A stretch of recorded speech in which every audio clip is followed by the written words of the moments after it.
Hey guys, thanks for tuning in to the Made in Texas podcast. I'm your host, Steve Idlett, and today we're talking low and slow barbecue with my man Burnett Wallace from Mookie's Barbecue over in Coolidge, Texas. I went over to the barbecue shack in Coolidge and hung out underneath the water tower with him. Got to check out the operation and try some of that delicious brisket. We talk a little bit about his upbringing, how he got into cooking, how he started a restaurant, his background playing the fiddle with world-famous bands like Wild Bill Mays and the Funky Bunch. And he's just an awesome dude. He's a local, small-town guy, and it was good to sit down and talk to him about that kind of stuff. But we'll start the episode here in a minute. How was your New Year's? How did everybody's holidays go? It's been a while since we talked, I guess a couple weeks. How was Christmas? Hope everybody had a good, safe, happy New Year's. Is it New Year, New Year's? What is it? I don't know. Write down on a comment somewhere. Let me know. We had our first toy drive at the farmer's market, our first annual toy drive, an ugly Christmas sweater party. It was awesome. We had 135 toys that we gathered, and they all went to local kids here around town. We had 6 singer-songwriters. We had tamales. We had hot chocolate. It was BYOB. It was an awesome time. So if you weren't there, you missed it. And if you were there, thank you so much for coming and helping out. Well, without further ado, we'll get to the episode, guys. Please welcome to the stage Mr. Burnett Wallace of Mookie's Barbecue. All right, we're back in action. Right on. All right, my bad. All right, we had to change out the SD card, so maybe you'll hear the beginning of that, maybe you won't. But if not, I'm in downtown Coolidge today with the world-famous Mookie's Barbecue, and we're talking low and slow. We're talking barbecue. We're talking Coolidge. We're talking all of it. Yeah, heck yeah. Anything that pops up. We're talking everything from Waylon Jennings down to Jack Daniels, buddy. I don't care. I gotcha. We were just talking picnic tables before this. Yes, we were. But yeah, so I'm down here at the restaurant today. What made you get into the restaurant business? Oh, man, I was doing a lot of fundraisers and I was doing a lot of fundraisers and events for different organizations, you know, the Masonic Lodges and VFWs.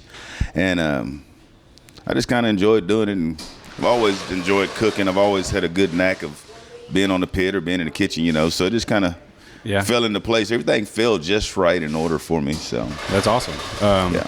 So was it hard to start a restaurant or walk people through that a little bit? Is that like, I know you're a good cook and you were doing stuff at the lodge and all that, but how do you turn that into a restaurant? Man, I'm gonna tell you, it was a heck of a transition, because what my plan is to, me and my wife were gonna get a portable building, set it up outside in front of our house, and kind of go from that, just run on the weekends. Mm-hmm. And we were considering a food truck, and just happened to pass by here. This used to be a karate studio, and the old dojo. Yeah, the old dojo.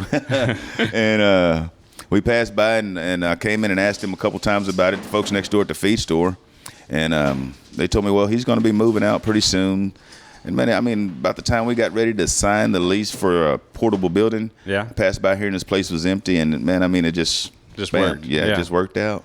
That's awesome. We have that place over in Tig, and I've been kind of thinking about doing the same thing. Like, I'm like, you know, maybe I'll move a portable building in, and just to be legal, I guess, and have a commercial kitchen, and that way you don't get shut down. But I do think it's cool to, like, just making backyard barbecue kind of in a way, you know. And it's That's kind of what my plan was, man. It's just something on the weekends, a little backyard barbecue. Maybe we put a snow cone machine inside or something. Yeah. You know, that was the initial idea, and we got here, and man, I opened up, and it was just it's been fast paced ever since. I learned something new every day. I honestly do. How long y'all been open? We've been here a little over 2.5 years now. See, and you do really well with marketing. I'll say that. Like, as far as, like, at least you're throwing a lot at the wall. Like, every time I get on, I'll see you at the barbecue place or underneath the thing, or on some trip catering to somebody in New Mexico or something. Right. So you're always up there. So it felt like maybe it was longer than 2.5 years, or like y'all were more established, I guess. But y'all, I don't know if y'all sell out all the time or not, but it sure seems like you post stuff in the morning and then it just goes.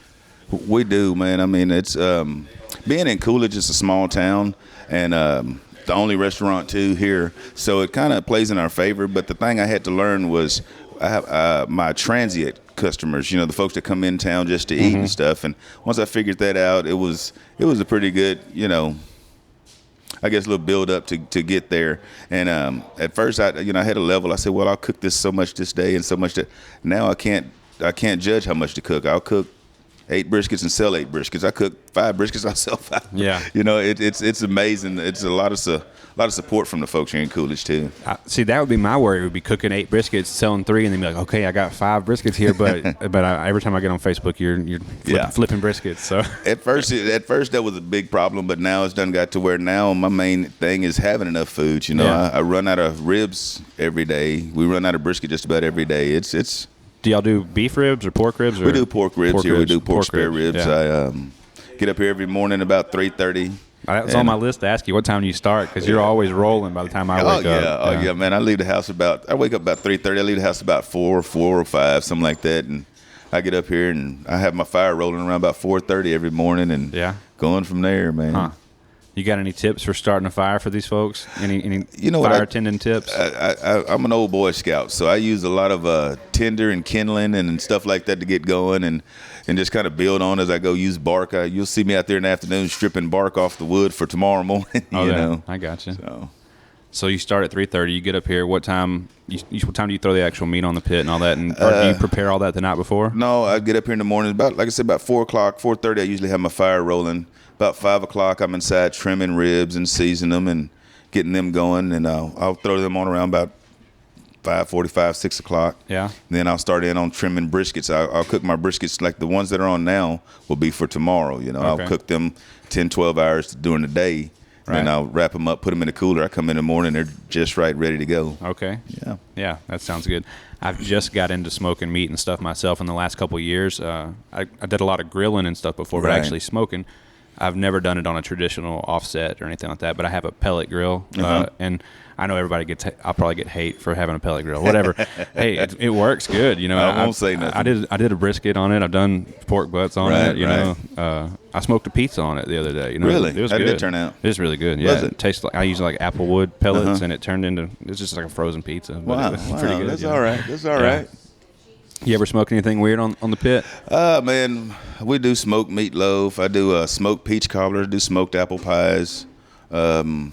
Just really basic stuff. You know, Yeah. I'll do a little bit something here and there. You know, if requested. You know, smoked meatloaf is a real big favorite here, and things like that. But I do smoked chicken and dumplings. You know, and That sounds good. Oh, it is. It really is good. Smoked brisket is good, and the smoked chicken and dumplings is good.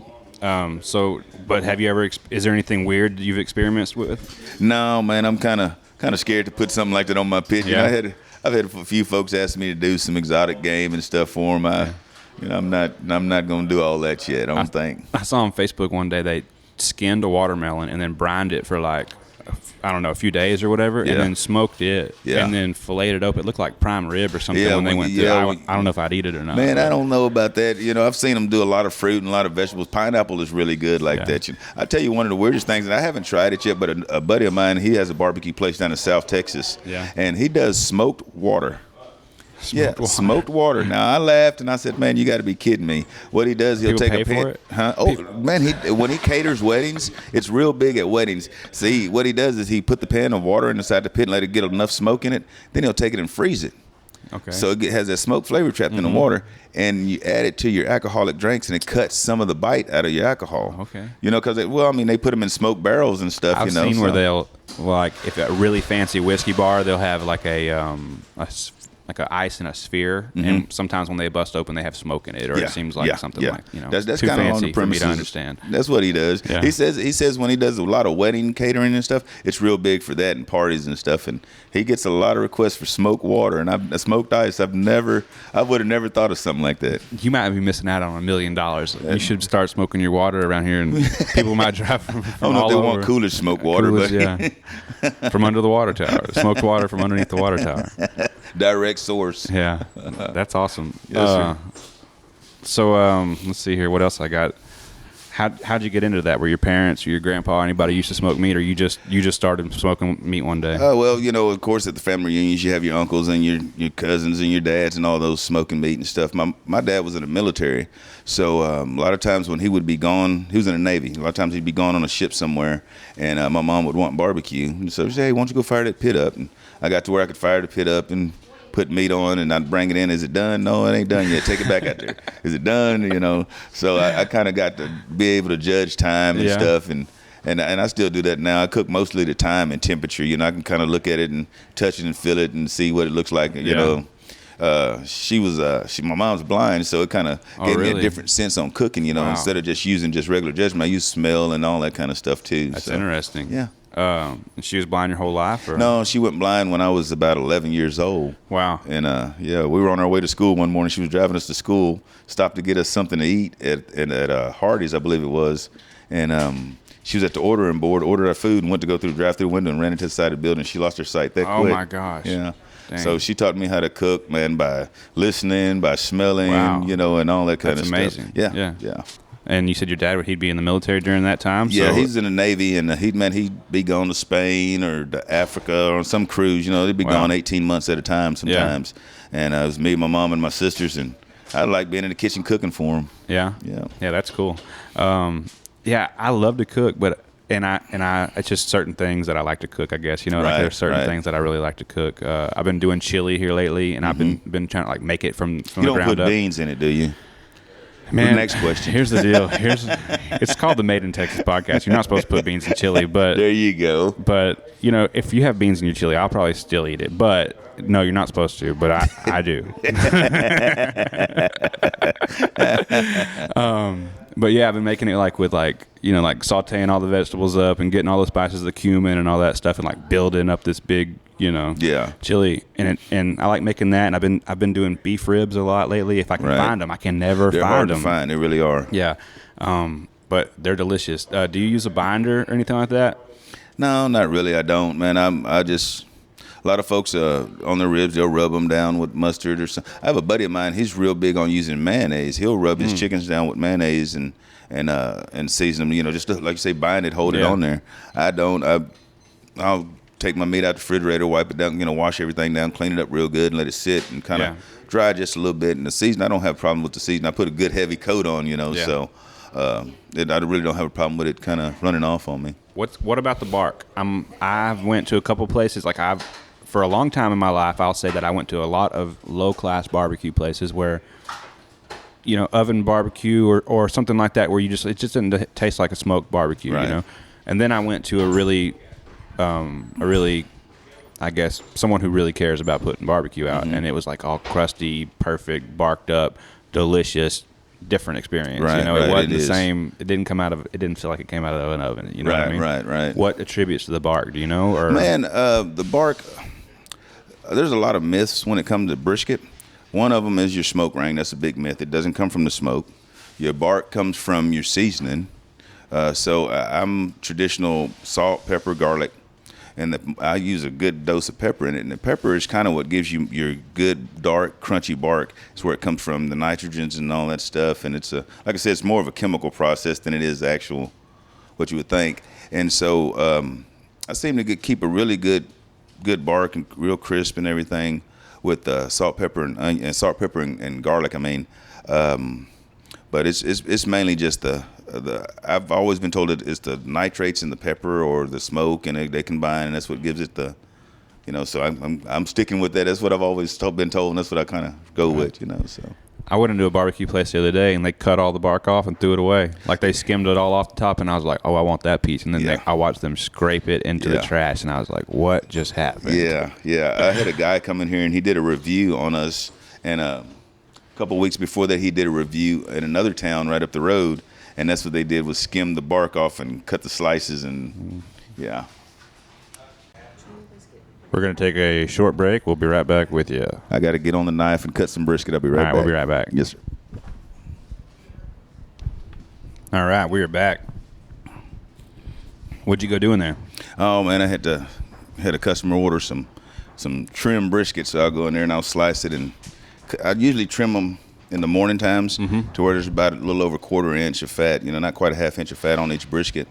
And a lot of folks like that. The fat is me. That's my favorite part. It's my favorite part too. I love that fat part.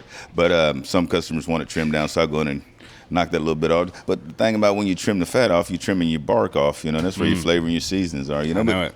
You get your true taste of the meat, I guess, and that's what it is. You can get that fat to render. Oh man, it's so good. Oh, man, it just melts in your mouth. Well, that's why I usually kind of make it to where when you bite into it, it melts like butter. Yeah, and that did. That was good. Yeah. He just brought me a sample, or his wife did, a while ago when he was back there working.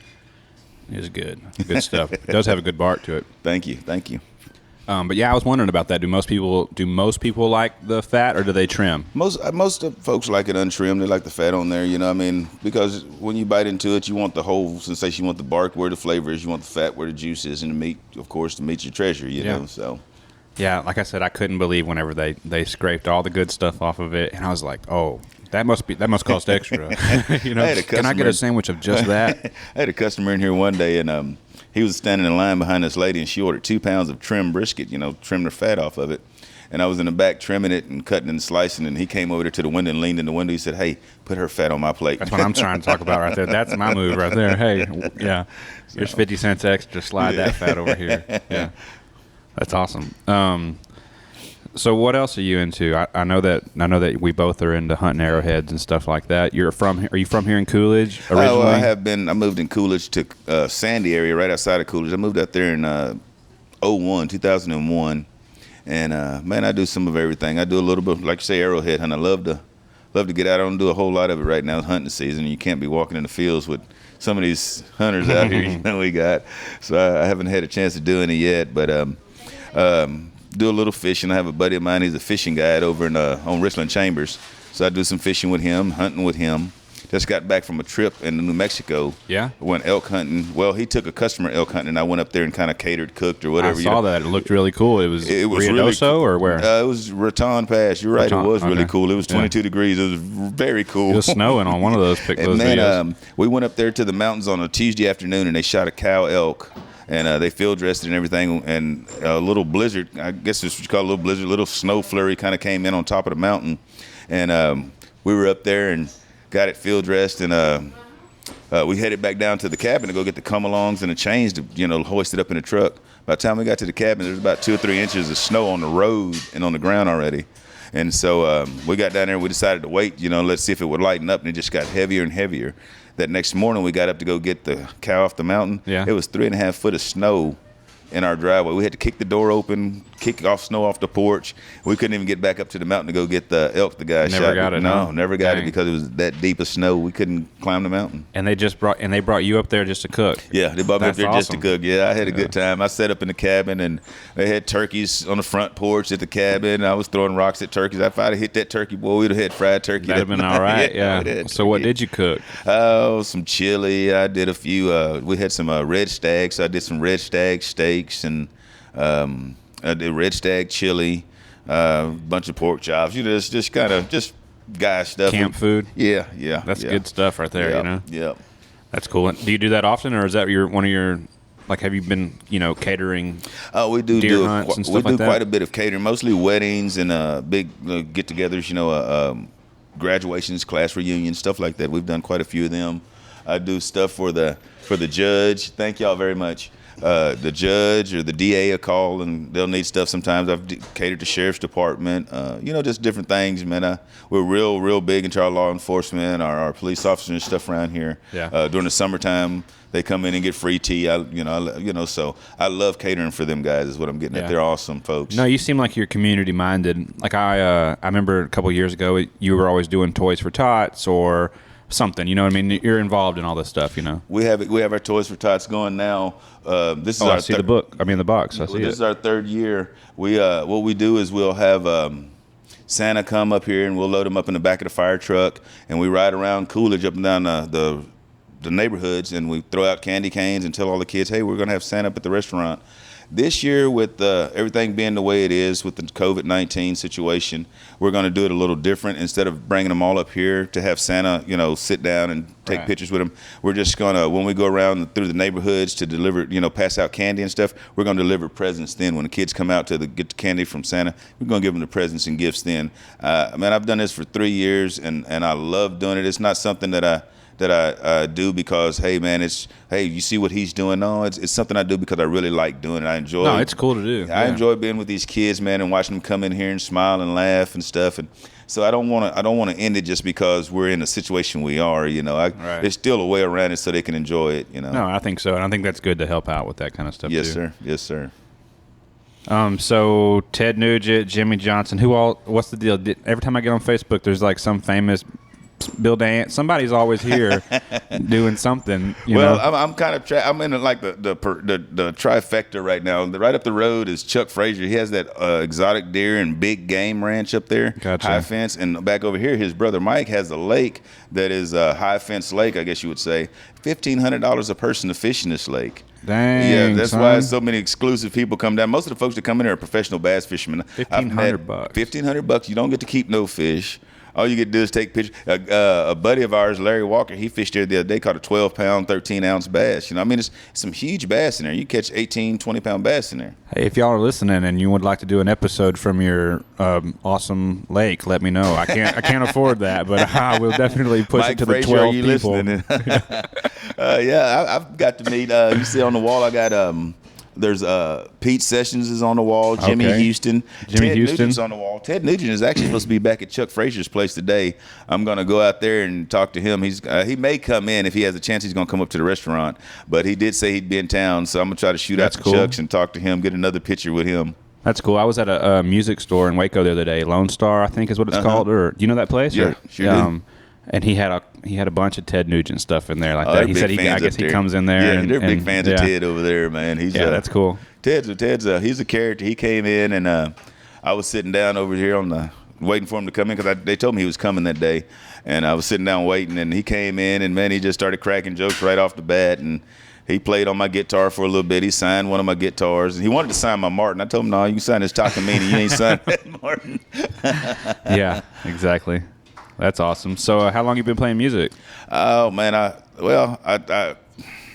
off and on just about my whole life. When I was a little kid, Dukes of Hazzards was the thing, you know. And and my mom bought me a little plastic guitar, and I learned how to play the opening theme song, you know, for Just some good old boys, man. I mean, I beat that guitar. I break strings playing it, and I broke it one time, and I got back into playing music back in 95 or 96. A friend of mine had a band.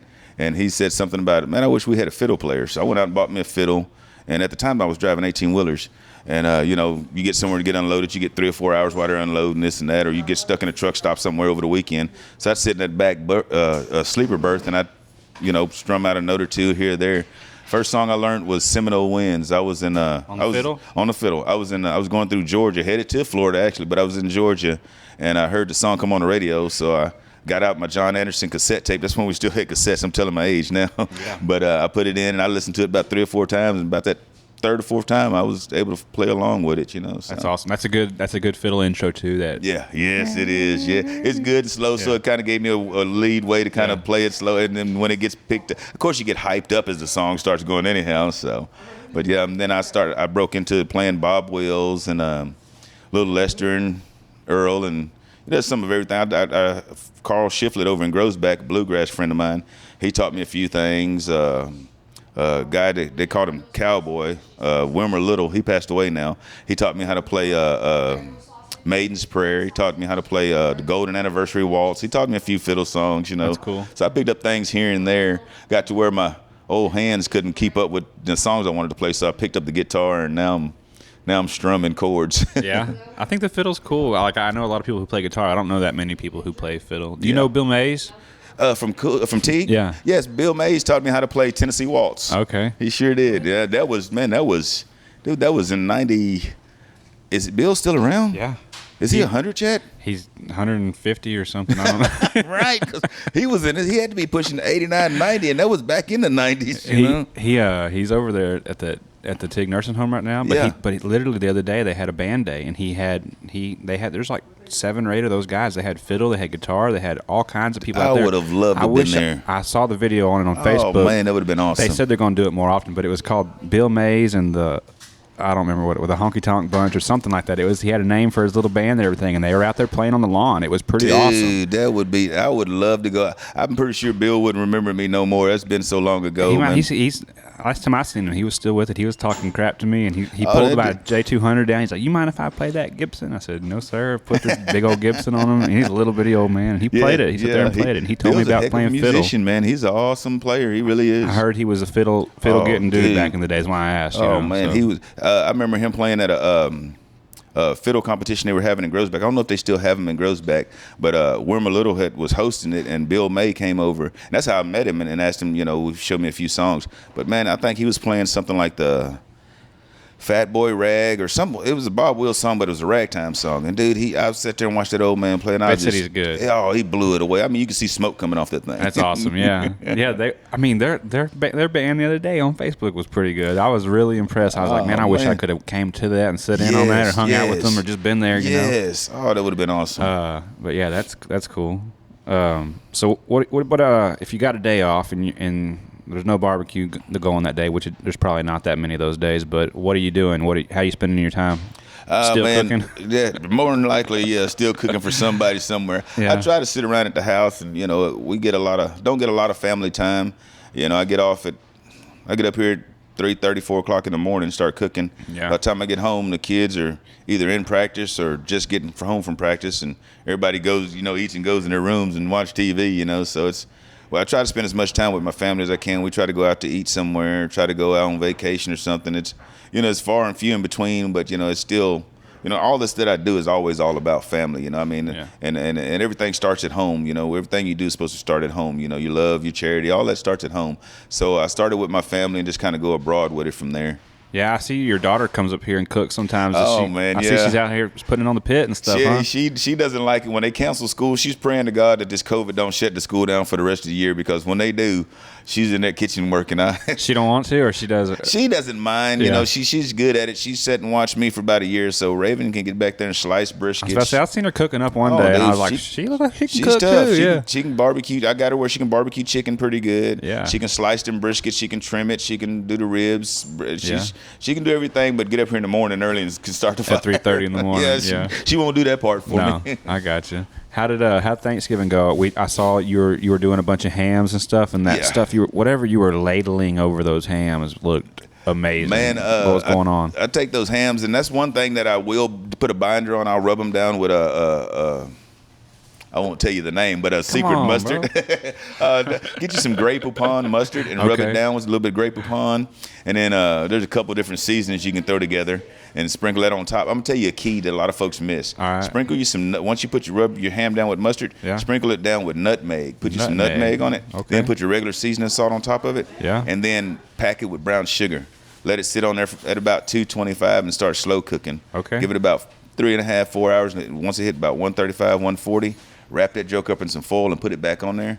Hey, and then you start ladling that brown sugar that done melted off of it. That's what I was ladling on, that old melted down brown sugar. It looks so good. Oh, man, you should have tasted those hams, yeah, buddy. I could taste it through the video almost. I was like, yeah, that looks good. I smoked a turkey this year, and one of the vendors at the farmer's market, she grows lamb and pork and turkey out of Oakwood, and she has a big farm over there. And we drove over to Oakwood and picked up one of her turkeys. She got them like in June and grew them to where they'd be ready for Thanksgiving. Right. And I put it on the smoker and injected it with some Cajun kind of rub and stuff like that. It turned out pretty good, but it did not look like anything like those hams. Those hams were insane looking. Did you brine it? Yeah, I brined it for 24 hours. That's usually what I do. I'll brine mine when it comes to turkeys. I'll brine them down real good with a few things and stuff. And thing on injecting is muscle mass is in layers. So when you inject into it, you get in between those layers, and you kind of hit that area. Made it fatter. Yeah, that's what they do. They puff it up. You give it some boobs. You know, puff it up. Yeah. But it kind of gets to that one. It kind of hangs in that one area. When I brine it, I try to put everything that I would inject in it in that brine. And that way, your meat's going to soak up a whole bunch of that flavor, and then it's going to lock up. It was wet for like 3 days. Even reheating it and stuff, it never got dried out. I was blown away by it. That's that brine that does that. Yes, sir. It was really good. So you're going to be doing that for Christmas too? For Christmas, what we're going to be doing is I got a few orders already. I think about 4 or 5 briskets already, a couple hams. I also have some smoked meatloaf dinners already for Christmas.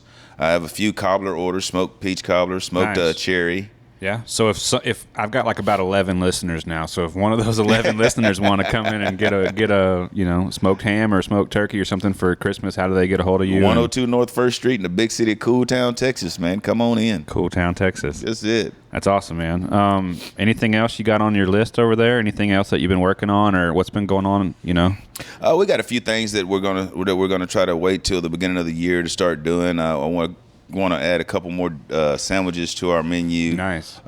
Thinking of doing one chicken sandwich, a spicy chicken sandwich with grilled jalapenos, grilled onions, and I got a spicy barbecue sauce that I make. That sounds good. Doing that, we have a couple sandwiches that I used to make, the Boss Hog, which is a Carolina-style pulled pork with coleslaw on top. I'm going to bring that back. You know, I've had a few folks asking for that. We're going to add to our taco menu. Yeah. We do nachos. We're going to kind of add to that and stuff. Just add to what we have, man. I've learned in this business that if you keep things simple, you'll do a whole lot better. You start adding too much, then you get more waste, more, stuff like that. So right.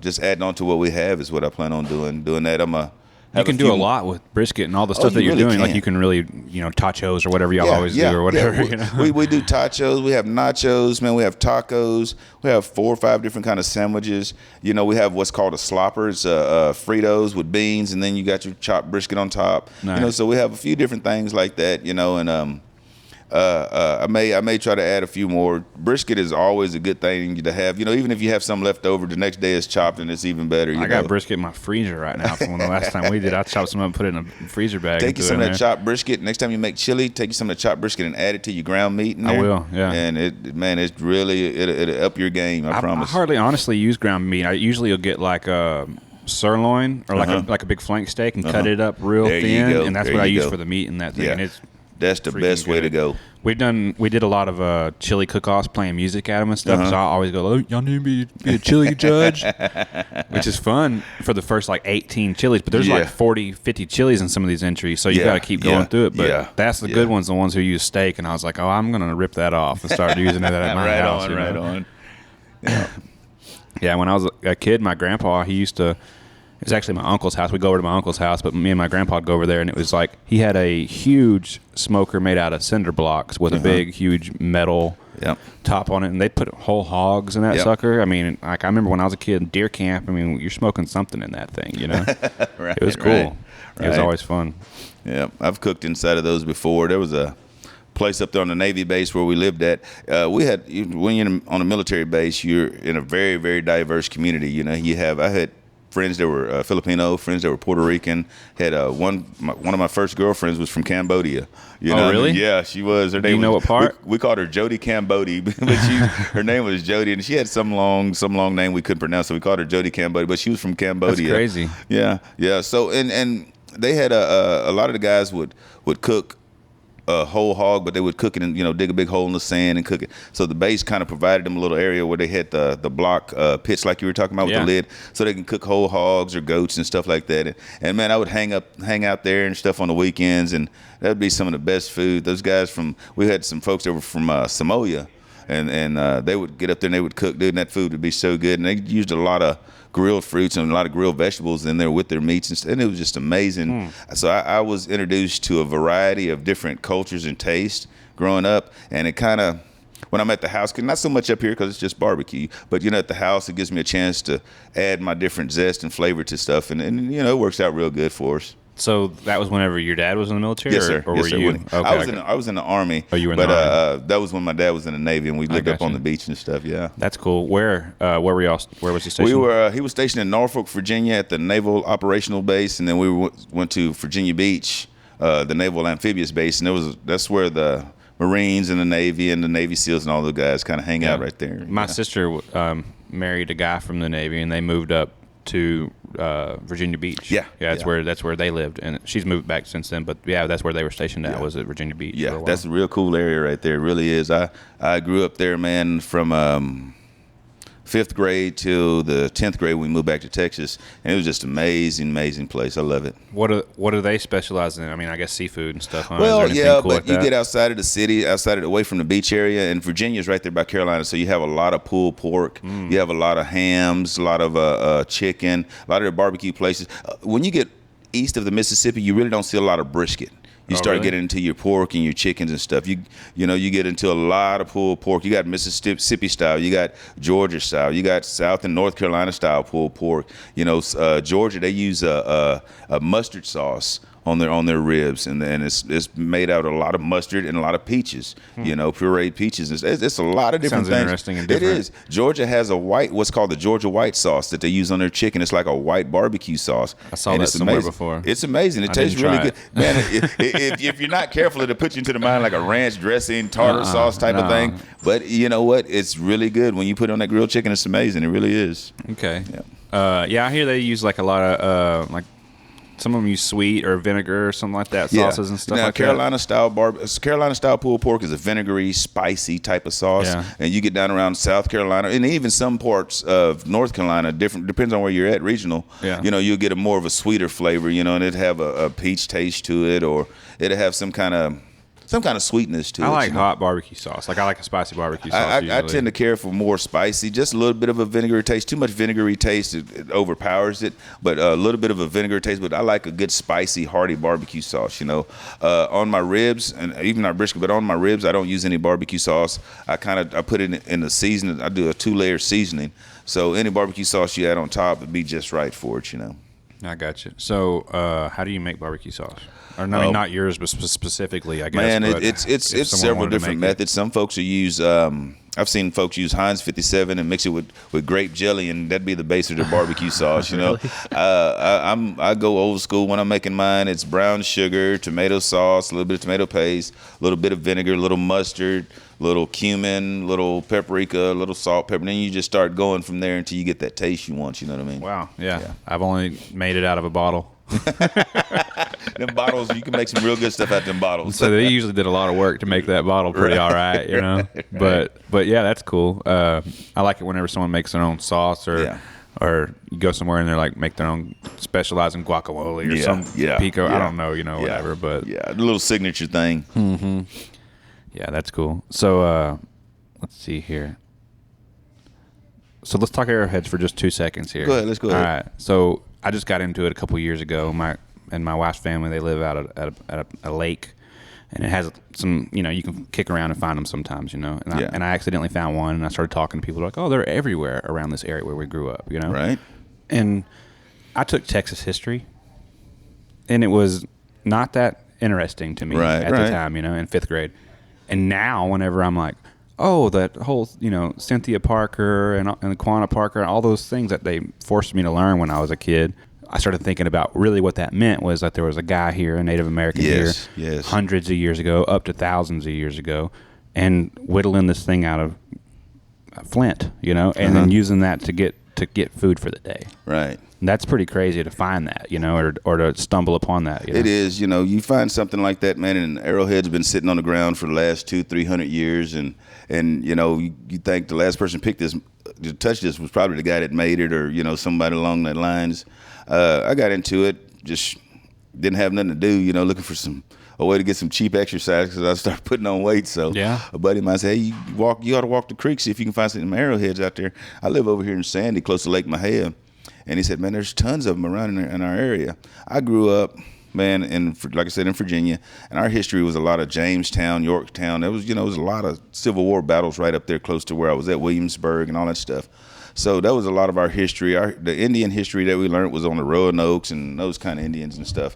So when I moved down here in the 10th grade, everybody had already had Texas history. I didn't know nothing about Quanah Parker. Yeah. I didn't know nothing about Sitting Bull or, I learned a lot of my Texas history about Indians watching Lonesome Dove, man, Yeah. And so I got to picking up arrowheads and I didn't know. I thought an arrowhead was an arrowhead. I didn't know that some arrowheads were knife blades. Right. Some went on what's called an attilete, where it was kind of like a thrown hand spear.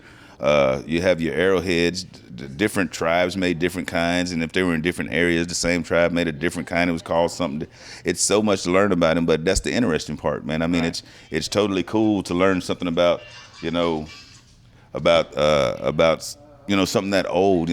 I didn't know that after about 200 years ago, when we started having the Native Americans started having a heavy European influence here, they stopped making them out of chert and flint, and they started using steel arrowheads, so you can, every once in a while, you'll find a steel arrowhead. I haven't found one of those yet. A buddy of mine up here on Tawakoni has found 2 of them already. That's awesome. And that's pretty neat, I started taking my wife with me because it was kind of like something to do, like we'd go out and then, it's the summertime, we'll go kick around and she'll come with me to go look for arrowheads. And I'll be out there for a long time, and she will literally just trip over a blade about like this big. She'll just walk, is this one right here? I'm like, I've been out here for 7 hours, and I haven't found anything. And yes, that's one. Go to the truck, Yeah. I'll take my wife with me sometimes, and she'll get to finding stuff, and I'll tell her, no, that ain't nothing going on. Go put it down. Right. I'll tell her to put it down, and I'll pick it up after she leaves. 100%. Yeah. Here's some of the arrowheads I found. Let's see.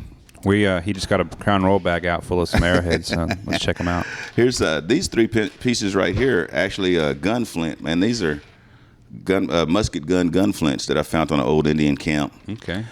This is a broken knife blade. This is a Morris point. This is very archaic, very, very old. These are exhausted points. After they use the arrowhead so many times, it'll start to chip or break, so they'll resharpen it, redo it, and after a while, they'll get down small like this, and that's just an exhausted point. This is what's called a Dawson point, and the material it's made out of is called Penske Ridge flint. You can only get that flint over in Penske Ridge. And, where's that? Here? Yeah, that's between here and Navarro Mills, kind of back over in that area over there. Let's see. We just went to Navarro Mills the other day. It's pretty cool. There's a lot of cool stuff over in that area. It looked like it used to be something. Like it was going to be set up to be like a tourist town, or maybe it was a tourist town. I think it was, and then Richland Chambers hit, or something happened. Something happened. Course kind of came along, or something, and it kind of drew the attention over there to there, from there to there, or something. Because Navarro Mills is the way it's, like you say, the way it's set up, and if you go outside of the area, right around in the country, it's set up like it was a big town, Yeah, but there's not. It's like there's not 3 people there. there's a dollar store, and you better not need a hose, or else you got to go back to the other town 12 miles back. Yeah. We went to Navarro Mills and what's the other, I guess Dawson. Dawson's the town. Yeah. Yep. And got something for you.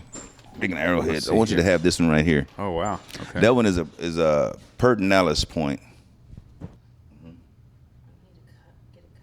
Okay. I'll be right back. You'll be right back. I'm gonna check out this arrowhead here. When you're the man who cuts the brisket, you got to go when they tell you to come cut brisket. I'm going to change these batteries. We'll be right back.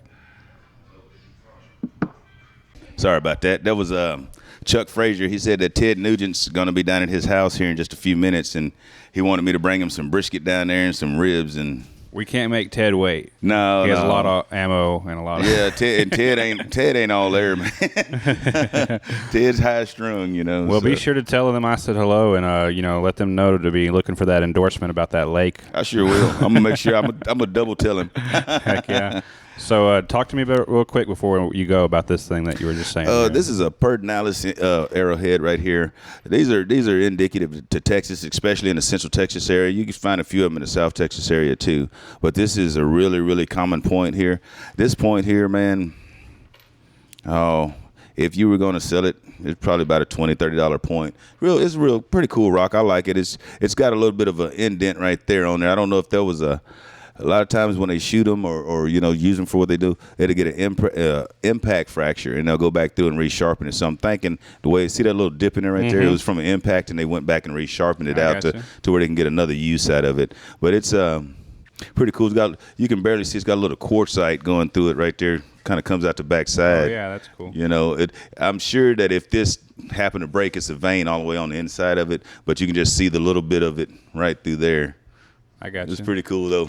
Well, that's awesome, man. I appreciate that. Oh, yeah. What? So, do you know who or when or the era or anything on these? That's probably going to be, I really hate to say it, late, early woodland, late archaic, something like that. Probably about 1,500 years ago, something like that. Pretty old. Yeah. That's pretty old. 1,500 to about 2,000 years ago. Wow. Yep. Well, I appreciate it, man. I appreciate you sitting down and taking the time to do the podcast and teach us a little low and slow brisket, how to make those delicious hams, Anything else for the people that you need to let them know? Man, I just want to tell all the folks that has had a chance to come through and visit us this year, man, I want to thank them very much for their support. It's been an awful year for all small businesses, man, with the pandemic or, whether you believe in it or not or whatever side you have on it, it's affecting folks, one way or the other. And the small businesses have really been getting affected by it, really been suffering. And I'm very thankful for all the folks that have come by, took the time to come through, sit down. I don't care if you come in and get a cup of ice or a bag of chips, or if you buy 100 $1,000 worth of food, I'm appreciative for everyone that comes through the door, man. I want to thank everybody for that. I want to continue to thank God for what he's given us, man. It's been a blessing to be here in this small town of Coolidge. We're going on our third year. We're 2 years and 8 months right now. And it's because he's given me the chance to be here, And but other than that, I just want to invite everybody else out, man. You haven't been here, please come see us. We'd love to have you. We're not hard to find. Like I said, 102 North 1st Street in Coolidge, Texas, right up under the water tower, man. I mean, if you can't smell us, you can see us. There you go. All right, man. Well, I appreciate it. Man, I appreciate you. Thank you very much. All right, you better get that food to Ted. Yeah, Ted he might not want to sign my guitar this time if I don't get it there. So. All right, man. We'll see you. Thank you. So that's it, guys. That's the episode. A big shout out to Mookie's over there in Coolidge, Texas. Delicious barbecue. Go get you some. And thanks so much, man, for the Pedernales point. That's awesome. I've got it right here on the desk in the studio now, and I appreciate it. We'll have to go hunt some arrowheads soon. You have to show me some of your spots. As always, guys, be sure to subscribe at Steve Idlett on the YouTube to follow along with more of this Made in Texas podcast stuff, or Made in TX Pod wherever you listen to actual podcasting at. We'll see you next time. Thanks.